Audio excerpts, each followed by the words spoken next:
Ceux qui disent que ouais, l'Afrique, quand on est africain, il faut manger de la viande, non en fait, du moins.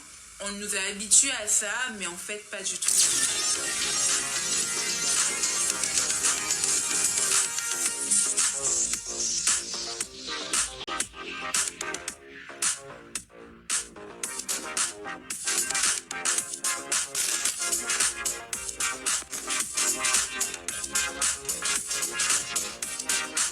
Si on remonte même à l'essence de la culture africaine, on mangeait très peu de viande, voire quasiment pas de viande. C'est maintenant avec l'occidentalisation, pardon, ou même avec la colonisation qu'on a commencé à manger de la viande, et encore plus il y a quelques années encore avec la mondialisation, où on nous apprend en fait que pour avoir un repas équilibré, il faut qu'il y ait des féculents, des légumes et de la viande. Mais à la base, nos ancêtres, même ma grand-mère, mon arrière-grand-mère, pardon, mangeait très peu de viande.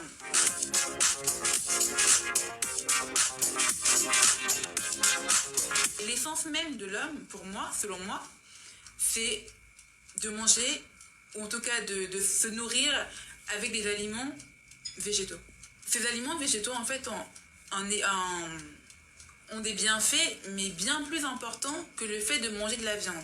On a beaucoup d'aliments africains qui sont bons pour la santé. On n'a pas que la viande, pour le coup, pour la dose de protéines que nous devions avoir dans notre corps. Les exemples d'aliments en fait qui peuvent substituer la viande sont par exemple tous les légumineuses, les haricots noirs, haricots rouges, les graines de cornille, du coup pour faire le coquille. Après, l'association de chaque aliment fait que on va vraiment constituer un plat équilibré et bon pour le corps.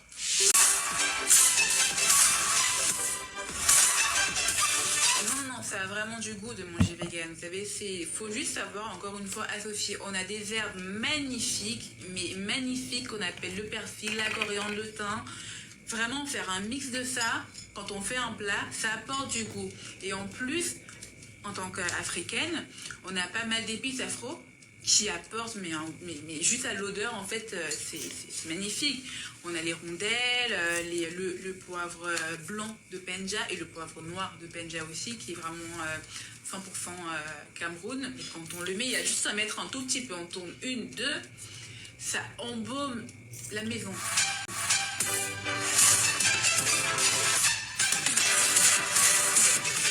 Non, en fait, c'est pas vrai. Du moins, ça calme, ça dépend. Il faut juste savoir associer les aliments. Enfin, faut pas juste manger en fait de la salade. Faut pas juste manger des légumes cuits vapeur ou des trucs comme ça. Mais plutôt des féculents, oui. Des légumes, oui. L'association des deux, faire en sorte que ce soit un repas équilibré qui à la fois cale et qui soit bon. On prend du fonio avec la sauce d'arachide, avec le mafé comme on dit, avec des légumes sautés. On prend du fonio à la place et ça cale.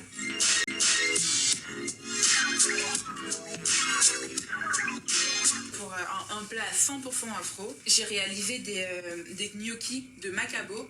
Le macabo, c'est une tubercule un peu assimilable au manioc, mais qui est un peu gluant. Comment on le mange en Afrique? On le découpe, on le fait cuire, on le fait sauter avec la tomate et on le mange. Quand je parle de créativité, c'est vraiment ça. C'est côté, quand on est créatif, on peut tout faire. Donc pourquoi pas faire des gnocchis de macabo? Donc là, c'est clairement du macabo cuit avec quelques herbes, bien sûr, pour assaisonner un peu tout ça et qu'on fera revenir à la poêle. Avec mes gnocchis, donc je sers mon petit mafé.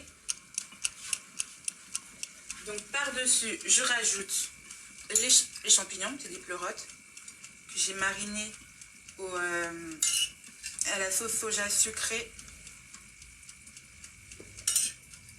Et quelques petites épices par-ci par-là. Voilà. Ensuite, je rajoute mes petites feuilles de persil plat un peu partout. Voilà.